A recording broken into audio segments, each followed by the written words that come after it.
Friends, how are you. हम electrochemistry पढ़ रहे थे और उसमें हमने लास्ट लेक्चर में कुछ सम्स किए थे।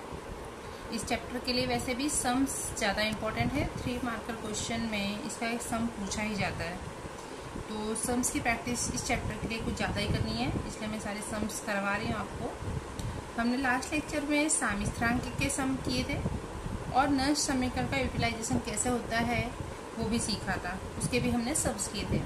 आज हम देखेंगे कि विलयन की पीएच कैसे निकालनी है। कोई भी एसिडिक या बेसिक विलयन दिया है तो उसकी पीएच के सम तो वैसे आप कर चुके हैं 11th में, बट इलेक्ट्रोकेमिस्ट्री के अंदर विलयन की पीएच का निकालना कैसे निकालना है वो आपको सीखना है। 3 मार्कर क्वेश्चन में ये भी पूछा जाता है। जैसा कि आप जानते हैं, पीएच अर्थात क्या होता है, विलयन में हाइड्रोजन आयन की सांद्रता। सबको ख्याल ही होगा हाइड्रोजन आयन की सांद्रता। अगर विलयन एसिडिक है तो पीएच क्या आएगा, <7 और बेसिक है तो <7। ओके, तो नाउ हम स्टार्ट करते हैं अपना पीएच का क्वेश्चन। तो क्वेश्चन है 298 केल्विन तापमान पर नीचे दिए गए ठोस का पोटेंशियल 1.02 वोल्ट है। HCl के विलयन का पीएच ज्ञात करें। इस समीकरण में हमको E0 Ag प्लस Ag का वैल्यू दिया हुआ है 0.80 वोल्ट। जैसा कि मैंने आपको पहले भी कहा था, ये वैल्यूज आपको दी जाएंगी। आपका इक्वेशन है प्लेटिनम H2 1 बार HCl x मोलर लवण सेतु Ag plus 0.01 molar Ag। Ag2 यहाँ पर क्या होता है, एनोड, और यहाँ पर होता है कैथोड। तो सबसे पहले हम E0 सेल फाइंड कर लेते हैं। E0 सेल हो जाएगा आपका E0 cathode minus E0 anode. आप जानते हैं ये किसका अंतर होता है, अपचयन का। तो मैं रिडक्शन नहीं लिख रही हूँ, आपको समझ लेना है कि रिडक्शन कैथोड और रिडक्शन एनोड। अब हम लिख रहे हैं यहाँ E0 Ag plus Ag minus E0 H plus 1/2 H2 cathode minus anode. इसकी वैल्यू आपको कितनी दी गई है, 0.80, और हाइड्रोजन की वैल्यू होती है 0। तो 0.80 माइनस 0, तो that is 0.80 volt. E0 cell की वैल्यू मिल गई आपको 0.80 वोल्ट। अब इस प्रक्रिया के लिए हम सेल रिएक्शन लिख लेते हैं। मैं एनोड कैथोड नहीं लिख रही हूँ। अब तक तो आप सीख चुके होंगे कि एनोड कैथोड पर से सेल रिएक्शन कैसे लिखनी है। तो एनोड पर हाइड्रोजन था, therefore 1/2 H2 H plus, and cathode पर सिल्वर, तो Ag प्लस से क्या बन रहा है, Ag। ये हो गई आपकी कोस अभिक्रिया। अगर आपको नहीं आता है तो आप एनोड और कैथोड की रिएक्शन लिखने के बाद भी इसको लिख सकते हैं। ओके, नाउ यहाँ पर N की वैल्यू कितनी है, 1। इलेक्ट्रॉन का ट्रांजिशन 1 इलेक्ट्रॉन का हो रहा है, देयरफॉर N बराबर इधर हम लेंगे 1। आपका नष्ट का इक्वेशन लेते हैं, E cell equal to E0 cell minus 0.059 upon N log H plus that is the anode and Ag plus that is the cathode. E cell हमको दिया हुआ है सवाल में 1.02। E0 सेल की वैल्यू आई 0.80 माइनस 0.059, N की value 1 log H plus upon 0.01। Now ये आपका यहाँ पर आ जाएगा 1.02 माइनस 0.80, मैंने डायरेक्ट किया है, दैट इज 0.22। 0.059 अपॉन में आ जाएगा इस साइड, इक्वल टू यहाँ पर बचा आपके पास minus, that is log H plus, and ये बटे में है तो ऊपर जाएगा तो हो जाएगा माइनस, तो that is minus log 0.01, that is 10⁻⁻²। Now minus log H plus, और यहाँ पर माइनस माइनस प्लस, log 10⁻², इसकी वैल्यू क्या आ जाएगी, -2 आएगी, और यहाँ पर माइनस माइनस प्लस। ओके, आगे देखते हैं। नाउ 3.729 डिवाइड करेंगे तो माइनस log H प्लस की जगह क्या आ जाएगा आपका pH इक्वल टू होता है ना minus log H plus, therefore you can write minus log H plus is equal to pH। -2 तो है ही यहाँ पर, -2 को एक साइड ले लेंगे तो 3.729 प्लस 2 दैट इज 5.729, तो pH की वैल्यू मिल गई। अब आपका क्वेश्चन में क्या था, HCl की pH निकालनी थी ना, HCl में H प्लस की सांद्रता है, ये pH निकालनी थी। विलयन कैसा है, एसिडिक है, वैल्यू क्या आई है, <7, देयरफॉर आपका सवाल सही है। ओके, चलिए एक और सवाल देखते हैं इसी तरह का। नेक्स्ट क्वेश्चन है नेक्स्ट एग्जाम्पल देख लेते हैं। 298 केल्विन तापमान पर नीचे दिए गए कोष का पोटेंशियल 0.096 वोल्ट है, तो HCl के विलयन का pH ज्ञात करें। अगेन है HCl का विलयन है और इसका पोटेंशियल दिया हुआ है 0.096। Sn+2 Sn के लिए दिया हुआ है -0.14। आपकी कोष अभिक्रिया भी दी हुई है। This is the anode and cathode. तो एज यूजुअल सबसे पहले हम क्या निकालेंगे, E0 cell, E0 cathode minus E0 anode. तो कैथोड क्या है, इधर पर हाइड्रोजन सेल है और एनोड है टिन। तो आप वैल्यूज रख दीजिए। हाइड्रोजन की वैल्यू तो हमेशा क्या होती है, 0 होती है, माइनस 0.14, तो आपको मिल जाएगा 0.14 वोल्ट। ओके, तो यहाँ तक हो गया E0 सेल। अब इसकी सेल रिएक्शन लिखते हैं। चलिए बच्चों, सेल रिएक्शन इसमें भी मैं डायरेक्ट लिख सकती थी, लेकिन इसमें अलग अलग इलेक्ट्रॉन है, तो मैंने सोचा एक बार फिर से रिवीजन करा दूं आपका, अलग अलग इलेक्ट्रॉन कैसे संतुलित करने हैं। तो एनोड पर क्या है, टिन है, Sn, that gives the Sn+2। इसकी सांद्रता दी गई है 0.05 मोलर। तो Sn+2 है तो कितने इलेक्ट्रॉन मुक्त करेगा, 2। अब H+ की बात है तो H+ एक इलेक्ट्रॉन गेन कर रहा है, दे रहा है H2। तो ऑब्वियसली यहाँ पर क्या है, H2 है, तो यहाँ पर भी हमको 2 करना पड़ेगा, और वैसे भी ऊपर 2 इलेक्ट्रॉन है तो 2 से मल्टीप्लाई तो करना ही पड़ेगा संतुलित करने के लिए। तो ये हो गया आपका 2 इलेक्ट्रॉन हो गया कंप्लीट।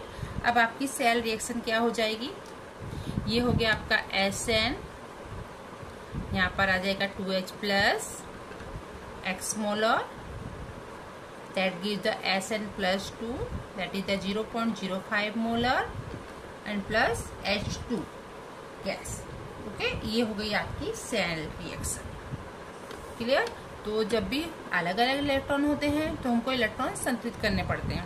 यहाँ पे 2 लिखा हुआ है, देखिए क्यों लिखना पड़ा, कि ऊपर 2 इलेक्ट्रॉन है और यहाँ पर 1 था, तो दोनों तरफ 2 इलेक्ट्रॉन हो गए। ये आपकी सेल रिएक्शन आ गई, क्योंकि इस पॉइंट का बहुत इंपॉर्टेंस है हमारे एनोड कैथोड की जब हम वैल्यू पुट करेंगे आगे मोल संख्या का, इसलिए मैंने ये रिएक्शन आपको संतुलित करने को बताई है कि ये पॉइंट, ये मोल संख्या का क्या इम्पोर्टेंट है, ये हम आगे देख रहे हैं। अब नष्ट का समीकरण लिखते हैं। E cell equal to E0 cell minus 0.059 upon n log anode upon cathode. अब बच्चों बिल्कुल ध्यान देना, E सेल दिया हुआ है 0.096, E0 सेल हमने फाइंड किया है 0.14 वोल्ट। 0.059 n की वैल्यू क्या आई है, 2 लॉग Sn+2 की सांद्रता दी हुई है इक्वेशन में 0.05 मोल।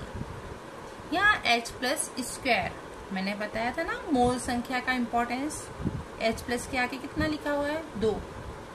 तो जितनी भी मोल संख्या होगी वो कहाँ जाएगी, सांद्रता की घात में, यानी H+ के आगे 2 है तो H+ की घात कितनी हो जाएगी, 2।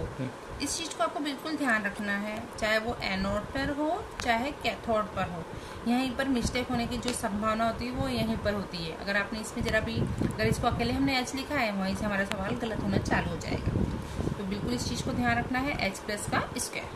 अब बस तो बिल्कुल इजी मेथड है, 0.096, 0.14 इस साइड आया, माइनस 0.14, 0.059/2, इसको डिवाइड करेंगे तो दैट इज 0.0295, माइनस को इधर ही रहने दिया हमने। लॉग 0.05 है तो यू कैन राइट लॉग 5 × 10⁻²। आप कैलसी की मदद से भी कर सकते हैं, बट मैं पूरा लिखने वाली जो मेथड है वही समझा रही हूँ आपको। कैलसी से भी वो 13 बार करते हैं ना आप, जो उससे भी आप कर सकते हो, but this is the genuine method और इससे आप बिल्कुल इजीली सीख सकते हैं। तो 0.05 तो यू कैन राइट 5 × 10⁻², और यहाँ पर माइनस लॉग H+2 तो माइनस लॉग H+2 ही आ जाएगा आपका। 5 का लॉग होता है 50 का 0 पे हम देखेंगे तो दैट इज 0.6990, 10 की घात -2 का लॉग क्या आ जाएगा, -2, और ये -2 लॉग H+ आप लिख सकते हो। तो यहाँ पर आ जाएगा 2 में से 0.6990 माइनस करेंगे तो ये मिलेगा आपको -1.3010, and you can right -2 log H+ है तो you can right +2pH, because minus log H+ क्या होता है, pH होता है। ये हो गया आपका, यहाँ माइनस माइनस हो जाएगा 1.3010, और ये प्लस माइनस हो जाएगा माइनस। यहाँ पर क्या आएगा, आप ये माइनस डिवाइड करोगे तो ये मिला है आपको -1.491। अब आगे हम देख लेते हैं। चलिए, तो 2pH हो जाएगा आपका 1.3010 प्लस 1.491, इन दोनों का प्लस करेंगे, दैट इज 2.792 अपॉन 2 इस साइड आएगा, बटे में 2 से भाग देंगे, आपको पीएच की वैल्यू क्या मिल गई 1.396, this is also less than 7। तो एक चीज ये तो आपको बिल्कुल क्लियर हो जाएगी, अगर एसटीडी बिलियन है और पीएच का वैल्यू 7 से कम आ रहा है तो आपका एसटीडी बिलियन है, यानी आपका सवाल सही है।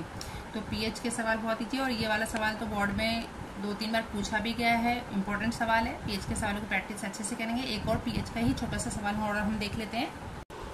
ओके, नेक्स्ट एग्जांपल है पीएच बराबर 10 के विलयन के संपर्क वाले हाइड्रोजन इलेक्ट्रोड के विभव का परिकलन कीजिए। अच्छा क्वेश्चन है, छोटा सा क्वेश्चन है। यहाँ पर ये विलयन के संपर्क में आने वाले हाइड्रोजन इलेक्ट्रोड और पीएच बराबर भी 10 दिया हुआ है, ठीक है। तो ये सेल यानी एनोड और कैथोड दोनों ही इधर हाइड्रोजन है, तो ये कोष बेटा सांद्रता कोष होता है। सांद्रता कोष में एनोड और कैथोड दोनों एक ही होते हैं, एक ही धातु के बने होते हैं, बट उनका जो सांद्रता है वो अलग अलग होती है। आई थिंक सो ये नई बुक में है भी नहीं, बट ऐसा होगा तो मैं नेक्स्ट वीडियो में सांद्रता कोष के बारे में आपको बता दूंगी। फिलहाल आप एग्जाम्पल देखिए। तो पीएच बराबर यहाँ पर दिया हुआ है 10, pH that is minus log H plus, minus log H plus is equal to दिया हुआ है 10। इसमें आपको अब एच प्लस फाइंड करना है, तो एच प्लस क्या हो जाएगा anti log of 10, minus log H plus की वैल्यू दी है 10, तो एच प्लस फाइंड करना है, that means anti log of 10। Anti log of 10 का मतलब हो जाएगा 10 की घात 10 चढ़ जाती है 10 की घात 10, 1 इंटू 10⁻10। क्लियर हो रहा है ये पॉइंट। हम एंटी लॉग उसका जो भी संख्या होती है 10 की घात में चली जाती है। यहाँ पर आपको क्या मिला है 10 की घात 10, ये मिल गया आपको हाइड्रोजन की सांद्रता। इसकी रिएक्शन क्या हो जाएगी H plus electron 1/2 H2 gas. Reaction दी हुई है आपको, कौन सी रिएक्शन है ये, रिडक्शन है। तो हमने जब नष्ट समीकरण स्टार्टिंग में ही पढ़ा था तो इधर हमको एनोड तो दिया नहीं हुआ है, कैथोड की रिएक्शन दे रहे हैं, तो कहाँ जाएगा वैल्यू। ये जो हमने नष्ट समीकरण स्टार्टिंग में सीखा था वो समीकरण है, ध्यान हो तो 1/m प्लस m ऊपर था और m प्लस नीचे था, तो आयन हमने नीचे रखा है। आप इक्वेशन देखेंगे E cell is equal to E0 cell minus 0.059 upon n log 1/h plus. Anode की जगह पर तो कुछ दिया ही नहीं है, ठीक है। और E0 सेल मैंने बोला सांद्रता कोष होता है, तो सांद्रता कोष में जो होता है E0 सेल का वैल्यू कितना होता है 0, तो हम वैल्यू रखेंगे और ई सेल की 5 वैल्यू फाइंड करेंगे। यहाँ पर हम देखेंगे E0 सेल का value 0.059 upon n log 1/h plus, ये हमने वैल्यू रख दिया 0.0। ये 1/log h प्लस है, इसको ऊपर ले जाएंगे तो माइनस हो जाएगा, यानी ये क्या हो जाएगा आपका प्लस। तो 0.059 log h plus, log h plus की वैल्यू कितनी दी गई है -10, pH is equal to minus log h plus होता है ना, तो pH बराबर दिया हुआ है 10, तो log h प्लस क्या हो जाएगा -10। इन दोनों का मल्टीप्लाई होगा तो दैट इज द 0.59 वोल्ट। तो आपको यहाँ पर ई सेल का वैल्यू मिल रहा है 0.59 माइनस 0.59 वोल्ट। तो पीएच के आज सारे सवाल जितने किए तीनों दो तो सेम मेथड थे, लेकिन फिर भी उसमें एक अंतर था, एक समान इलेक्ट्रॉन का था, दूसरे असमान इलेक्ट्रॉन का था, और थर्ड सम जो हमने किया उसमें पीएच दिया हुआ है, पीएच के ऊपर से आपको वैल्यू फाइंड करनी है। तो तीनों ही सम अपने आप में अलग हैं। इन सभी सवालों की आप अच्छे से प्रैक्टिस करेंगे। नेक्स्ट वीडियो में हम KW के सवाल और सांद्रता कोष भी देख लेंगे। तो नेक्स्ट वीडियो में मिलते हैं, तब तक इन सवालों की प्रैक्टिस करिए।